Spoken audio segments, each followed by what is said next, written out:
Você compartilhou conosco os vários territórios que ocupou.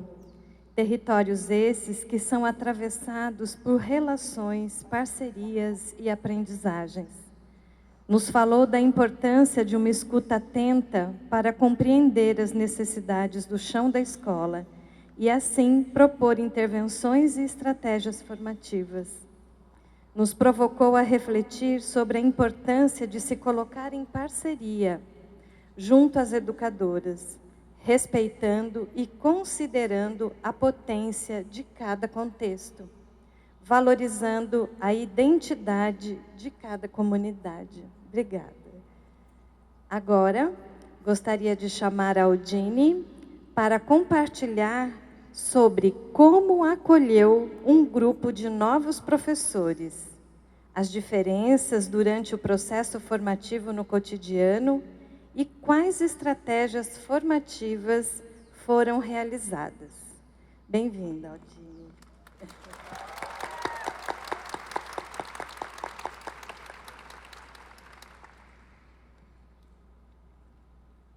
Uau! Que responsabilidade! Quanta gente linda aqui! Bom dia, meninas! Bom dia, Diva! Eu vim contar um pouquinho do meu inédito nesse percurso educativo sobre o acolhimento. Espera aí, gente. Vamos esperar aparecer aqui a minha apresentação. Agora sim. Sobre o acolhimento das diferenças no processo formativo cotidiano. Eu começo falando um pouquinho sobre mim. Acho que vocês vão entender um pouco sobre as minhas escolhas, sobre a minha personalidade. Escolhi minhas ancestrais para me apresentar. A minha avó Maria e a minha avó Hélia. Essa foto grande, a minha mãe vai lá na frente, a minha irmã atrás, eu estou ali no meio, a minha prima, minha avó Maria com minha prima no colo. Nesse espaço, que era a chácara do meu avô, onde a gente cresceu comendo fruta no pé, brincando, fazendo as nossas descobertas de infância. E aquela foto menorzinha em cima é uma colcha de fuxico que a minha avó Hélia fez para mim. Aliás, ela fez para toda a família. E ela, além de ser uma mulher à frente do seu tempo, ela era artesã e bibliotecária. Então, ela me apresentou esse universo dos livros. E quando eu estava como professora, atuando com as crianças, eu levava essa colcha e colocava os livros em cima para a gente fazer as rodas de leitura. Então, como se simbolicamente ela continuasse emprestando os livros para as crianças. Aqui a minha família. Eu sou casada com o Kelvius. Ele é meu parceiro, meu amigo, meu amor, que me anima, que me põe para cima. E nós temos 2 filhos, a Alícia, de 18 anos, e o Kalel. A Alícia, que hoje é a razão da minha saudade, porque ela está morando em São Paulo, minha amigona, e eu sinto muita falta dela, muita. Né, da nossa convivência, das nossas conversas. Não que a gente não converse, mas a distância acaba separando um pouquinho. E o Kalel, 14 anos, os dois, além de lindos, são cantores, dançam, interpretam, compõem, escrevem. E esse pulsar artístico é o que me inspira, que nutre meu olhar lá na minha casa. Eu moro em Lorena, cidade onde eu estudei desde a pré-escola até a 8ª série, na mesma escola, Gabriel Prestes, e trabalho em Guaratinguetá, onde eu cursei o magistério, o antigo Cefam, e nessa mesma cidade, 4 anos depois, eu assumi a minha primeira turma de educação infantil. Eu gosto muito de estudar, fiz letras, pedagogia, psicopedagogia, psicomotricidade, orientação e supervisão escolar e formação de leitores. A educação infantil é o meu lugar. Eu tenho muito orgulho de falar isso, porque é uma escolha que não foi uma escolha aleatória, foi uma escolha de vida. né? Eu tinha um sonho de ter a minha turma de educação infantil. E me sinto privilegiada por ter conquistado esse sonho.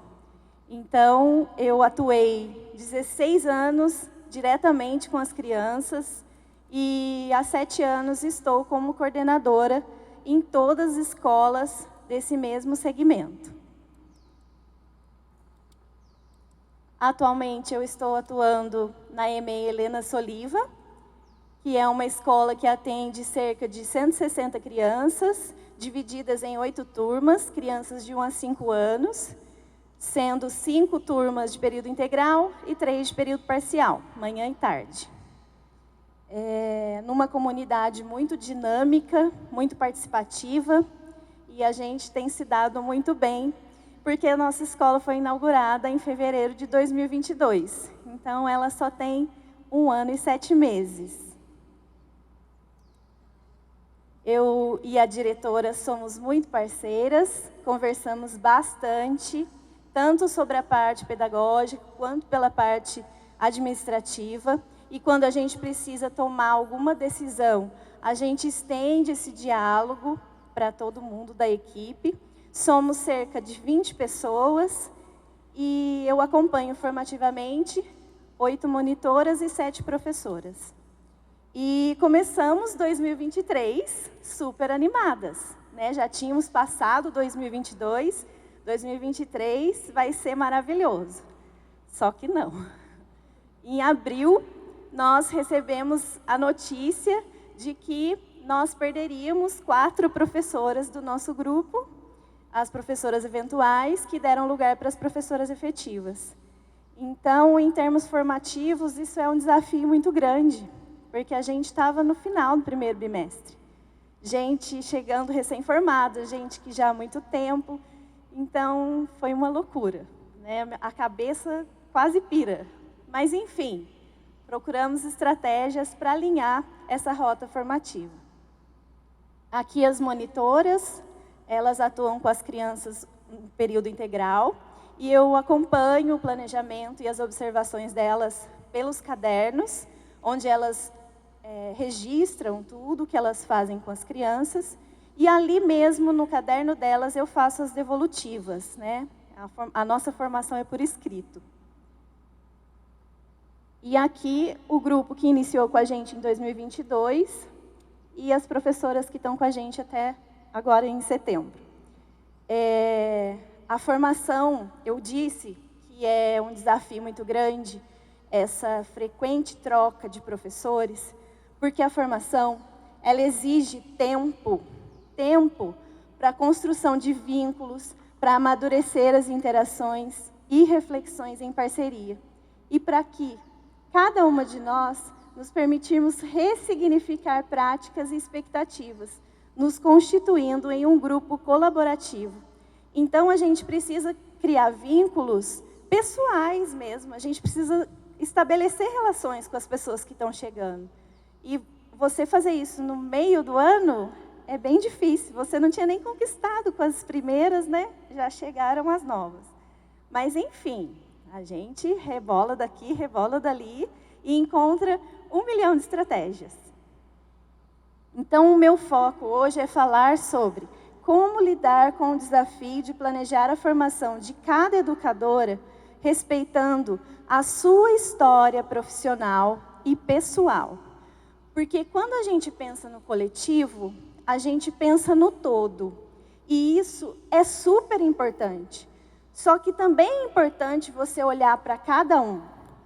Cada um que traz já uma formação que é diferente, traz as suas concepções, traz a sua experiência, não só da vida profissional, mas a sua experiência de vida mesmo. E com isso eu quero dizer que nós precisamos trazer para a nossa consciência que, enquanto coordenadores, formadores, não buscamos igualar o grupo, porque um grupo homogêneo é impossível e estéril. Buscamos, sim, respeitar as diferenças e dialogar a partir delas, construindo e tecendo essa rede potente de saberes. Então, a gente precisa olhar para cada um. Antes de falar diretamente sobre a estratégia que eu adotei, queria falar um pouquinho sobre as minhas atribuições como coordenadora lá na minha escola. Então, participo de formações, 2 semanais, uma quinzenal, uma mensal, que já são formações estabelecidas pela Secretaria Municipal de Educação. Eu oriento os planos de ação das professoras e das monitoras e colaboro na organização de eventos e projetos municipais junto com a diretora. Acompanho e oriento as famílias, alinho estratégias com a direção, entre tantas outras minúcias que surgem no dia a dia como vocês. E elaboro os encontros formativos. E sobre os encontros formativos, eles demandam bastante tempo, porque você precisa estudar, se aprofundar, ler outra coisa.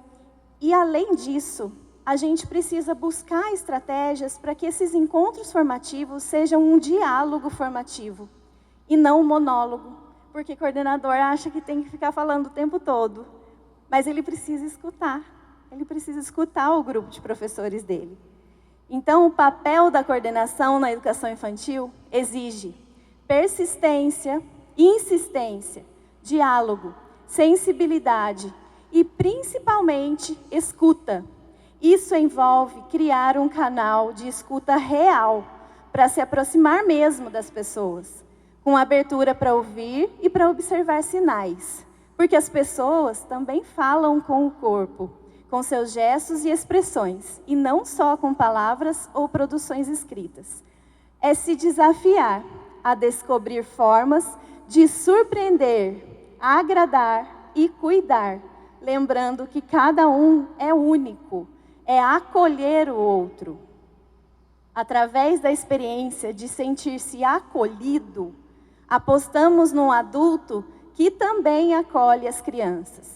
Criar um ambiente harmonioso que incentiva o trabalho, mas também respeita os indivíduos como pessoas, em seus afetos ou humores, seja alegre ou triste, porque a tristeza também precisa ser acolhida. E em suas reflexões, quando encontram um canal de diálogo para expor suas ideias, trata-se de uma analogia, fazer com os adultos o que desejamos que façam com as crianças. Então, a estratégia que eu procurei desenvolver, que eu dei o nome de proposta em parceria, é uma ação formativa, um trabalho individualizado da coordenadora que acompanha de perto uma professora. Com essas trocas todas, pelo menos seria uma oportunidade de eu estar com aquela pessoa, eu e ela, e a gente estabeleceu uma relação pessoal e profissional. Então, a partir da leitura do planejamento, nós sentamos juntas, conversamos previamente, depois nós vamos para o acompanhamento da prática com as crianças, o registro, que é individual, ela faz o dela, eu faço o meu, e a avaliação dos momentos em dupla, que é o nosso diálogo formativo. E nós projetamos a continuidade da professora com as crianças e a minha no HTPC com as outras professoras. Então, antes de elaborar esse cronograma, eu quis provocar as professoras. Então, eu criei numa sala lá da nossa escola 6 estações com provocações sensoriais, para que elas pudessem experimentar. Então, em uma das paredes, coloquei um vídeo motivacional. Em outro canto, coloquei uma playlist de música 8D e uma venda para os olhos, caso elas quisessem experimentar. Um tatame com objetos de massagem. Plantas, hortelã, manjericão e arruda, vela aromática, café e canela. Além disso, borrifei na sala um cheirinho de erva cidreira. E uma mesa de degustação com frutas, damasco, fisales, blueberry, atemoia e maçã desidratada. Em outro espaço, um escaldapés com água, sais de banho e flores. Então, bem gostoso, né? Acho que elas gostaram. Sim, elas gostaram. E eu queria, com isso, que elas experimentassem. Então, cada uma escolheu, não tinha uma ordem, não havia um comando. Cada uma escolheu onde queria ficar, por quanto tempo quisesse ficar e com quem quisesse ficar. E aí surgiu a nossa proposta em parceria. A professora Pamela foi a primeirona. A gente fez as provocações sensoriais, aí nós sentamos, vamos montar um cronograma então. Quem quer ser a primeira? Ficou uma olhando para a cara da outra. Mas a Pamela é muito corajosa. E ela, recém-formada, falou, eu quero ser a primeira. E lá fomos. Olhando para o planejamento, ação, mediações e registro da professora Pamela, eu pude compreender um pouco mais sobre suas concepções e validar aquilo que ela já sabe. Pude também fazer orientações pontuais, singularizando o seu processo formativo. Nosso diálogo foi ainda um momento para rever o meu papel como coordenadora, ao buscar argumentos para embasar a minha fala, compreender, complementar e exemplificar ações. A proposta em parceria é uma ação formativa em que todos aprendem. E essa foto é muito simbólica, porque a gente vê uma proposta com sombras que a professora Pamela fez com as crianças, a gente vê as crianças aprendendo, eu e ela no diálogo formativo aprendendo, e essa imagem a gente usou num encontro de HTPC. E todas as professoras que estavam lá também aprendendo. Então, quando eu começo, eu peço para a professora, falo para ela, olha, eu vou estar com você na proposta de parceria, chegou sua vez. E aí elas criam o planejamento. E eu faço a leitura e observo se contempla os campos de experiências, quais direitos de aprendizagem, se a ação planejada está centrada na criança ou no professor, se há variedade de materiais e espaços, se há uma contextualização e uma previsão da organização estética e o que levou a professora a fazer a escolha daquela proposta. Então, eu gosto de falar que a gente precisa ter muito respeito com o professor. Quando ele planeja alguma coisa, ele traz um tanto dele, né? As concepções dele, aquilo que ele acredita. Então, eu faço essa leitura com muito respeito, né? Não para fazer apontamentos do que está errado, mas para a gente conversar sobre o que a gente pode melhorar. Então, nós sentamos, temos uma conversa prévia, e aí nós vamos para a ação com as crianças. Nessa conversa prévia, a gente também vê questões de logística, né? Da professora Pamela, nossa, Pamela, você viu onde vai estar o sol nesse dia? Precisa de algum material? Onde você vai fazer? Vamos fazer lá dentro, lá fora? Esses detalhes. E aí, no dia, eu faço o meu registro, a professora faz os dela, e através do registro, nós poderemos refletir sobre o nosso fazer. Como atuar, apoiando as crianças, seus interesses, curiosidades e interações. Então, eu observo e registro como a professora se comporta, se ela faz mediações, se ela não faz, se ela deixa a criança, como ela circula entre as crianças, como ela registra, quais instrumentos ela utiliza para registrar. Observo as crianças, ora um pequeno grupo, ora as ações de uma criança só. Participo indiretamente quando elas me convidam para participar ou quando eu preciso fazer alguma mediação e me coloco em estado de presença, permitindo o inesperado que as crianças sempre trazem. Aqui algumas imagens das nossas propostas em parceria, das coisas que fui registrando e observando, as suas escolhas, suas descobertas, os tempos que são simultâneos, os diálogos delas comigo e o que é inesperado, gritinhos de alegria, gargalhadas de descoberta. A observação de um grupo de crianças é ao mesmo tempo encantadora, fascinante e perturbadora, porque é preciso organização para registrar, posicionar-se de forma que sua presença não interfira na ação da criança.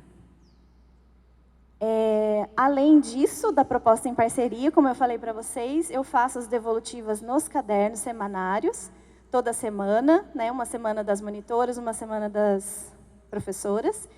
E eu leio o que elas trazem ali, observo elas no dia a dia, olho as fotos e os vídeos que elas encaminham para mim e faço a devolutiva com a mesma estrutura. Eu gosto de começar elogiando, reforçando as boas práticas, por mais simples que pareça. Aí pontuo ou proponho uma reflexão. Essa reflexão pode ter um texto, um embasamento teórico que eu encaminho para elas. E finalizo a devolutiva com uma mensagem otimista de fé e de esperança. Do tipo, estamos juntas, estou aqui para te apoiar, estou te vendo, estou vendo o que você está fazendo de bom. E eu acho que isso é importante, né? Dá um quentinho no coração da gente. Acredito que a devolutiva é o início de novas reflexões e nunca pode ter um fim em si mesma. Ela deve provocar novas ações, novas perguntas. Gente, trabalhar é difícil. Quem nunca, né? Todos os dias naquele lugar, com aquelas pessoas. A rotina vai apagando a beleza do encontro com o outro, o brilho da nossa atuação. Então, precisamos fazer novos contornos, dar vida e cor para os adultos que habitam o nosso espaço, para que eles também o façam com nossas crianças. Essa foto é uma foto da nossa confraternização de primeiro semestre. Embaixo temos pequenas fotos dos mimos que a nossa diretora superdotada da culinária faz pra gente. Deliciosos, lindos, todos medidos e certinhos.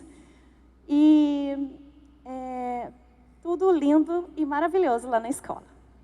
Mentira, não é. Tem dia que dá vontade de sair correndo e gritando. É difícil, né, gente? A gente também tem momentos de frustrações, inquietações, imprevistos que desestabilizam a gente. Fazem a gente perder o chão, tem dia, né? E é normal que a gente se decepcione. Temos problemas? Sim, muitos, muitos problemas. Com as pessoas da equipe, com as crianças, com as famílias, com a estrutura do prédio, com as demandas que se acumulam no dia a dia. Com a gente mesmo a gente tem problema. Mas trata-se da gente olhar para o outro com respeito pela sua história, pelo seu ponto de vista, tentando entender e conhecer melhor cada um, chegando num consenso para que os combinados sejam cumpridos. Um problema compartilhado com toda a equipe pode revelar dons e motivar para o trabalho e para as pessoas se sentirem importantes, porque podem colaborar. O coordenador pedagógico não precisa assumir toda a responsabilidade formativa. Ele pode contar com outras pessoas da equipe que também comunicam com as suas atitudes, gestos e palavras. Eu reconheço o meu lugar como educadora da educação infantil ao buscar não só embasamento teórico, mas meios e diferentes estratégias para provocar a reflexão de tantas pessoas diferentes que me cercam e pelas quais eu me sinto responsável. Aqui estou falando das professoras, das monitoras, das crianças, das famílias e todos os profissionais com os quais eu lido no dia a dia. Mas nós também comunicamos com as nossas concepções, de diferentes formas. Eu não preciso planejar um HTPC para todas as demandas que surgem. Eu posso formar através das decisões que nós tomamos, através da responsabilidade compartilhada com toda a equipe, através das habilidades de cada um. Os desafios permanecem? Sim, permanecem. E ainda bem que permanecem, porque são os desafios que fazem a gente crescer. Mas seguimos firme, selecionando o que é urgente, o que pode esperar, o que ainda vai levar um longo tempo para amadurecer. Vamos cultivando. Mas não podemos desistir, nem deixar que a rotina e os imprevistos nos desestabilizem a ponto de perdermos de vista a nossa concepção de criança e a nossa concepção de escola da infância. Eu acho que cada escola da infância é única, porque cada pessoa e cada criança que está lá é única. Não tem como a gente seguir um modelo. Cada um é do jeito que é. E eu comecei falando que eu ia trazer o meu inédito, porque é o que está acontecendo hoje comigo. Estamos em processo. E nesse cenário que é novo, com essas pessoas, e já trago também algumas leituras, reflexões, experiências e processos pessoais. E eu confesso para vocês que ao montar essa apresentação eu fiquei achando que, será que eu vou mesmo contribuir com aquelas pessoas que estão lá me ouvindo? E quando eu montei, eu também fui aprendendo, né? Fui montando a apresentação e fui sistematizando. E percebi que assim como o mundo é diariamente inédito para as crianças, ele também é para nós, independente do cargo que ocupamos. Eu quero agradecer à FLUP, essa fundação que tanto me fez e me faz crescer, sempre me desestabilizando e eu procurando equilíbrio. E queria agradecer muito todas vocês da FLUP, mas quero agradecer demais a Kelly, ela não pôde estar aqui, a gente já se falou pelo WhatsApp. Ela que me ajudou, que foi de uma escuta acolhedora, super generosa, e foi muito bom estar com ela nesses dias, nesse processo, até por conta de problemas pessoais que eu estava passando, ela foi quase minha psicóloga. Agradeço o suporte da Secretaria da Educação, Dona Beth, muito obrigada, Ana, Dona Regina. Queria agradecer muito a Nelly, que é o nosso socorro, socorro, Nelly. A Angelina, que me acompanhou e esteve lá junto comigo lá em 2010, quando eu assumi pela primeira vez a coordenação. Quero agradecer as crianças, as famílias, as escolas por onde eu passei. E quero agradecer meu amorzão que está aqui, quebrou todos os protocolos para estar aqui comigo hoje. E agradecer também a minha diretora, que está ali, Lúcia Marques, e a professora Pamela, que veio aqui também estar com a gente. E quero agradecer, gente, eu esqueci de uma fala importante.